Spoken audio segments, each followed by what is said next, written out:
সন্ধ্যের টিফিনে বানিয়ে ফেলুন চিড়ের কাটলেট। প্রথমেই এক বাটি চিড়ে নিয়ে নিলাম, সেটাকে ভালো করে ধুয়ে ভিজিয়ে রেখে দেবো।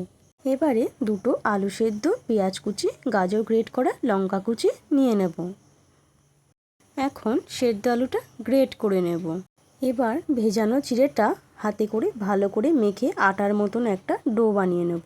এখন অ্যাড করব 4 চামচ টক দই, আলু, গাজর, পেঁয়াজ, লঙ্কা, এক বাটি আটা, হলুদ, নুন, ভাজা জিরে, গোটা জিরে দিয়ে ভালো করে মেখে একটা ডো বানিয়ে নেব। এবারে 1 চামচ চিনি দিয়ে দেবো। হাতে একটু সাদা তেল মাখিয়ে ডোয়ের ওপর মাখিয়ে রেখে দেবো। এবারে হাতে একটু তেল মাখিয়ে কাটলেটের শেপে গড়ে নিয়েছি। আপনারা চাইলে অন্যরকম শেপেও করতে পারেন। ফ্রাইং প্যানে তেল গরম করে কাটলেটগুলোকে ব্রাউন করে ভেজে নেব। এখন কাটলেটগুলোকে সস বা চাটনির সঙ্গে সার্ভ করে দেবো।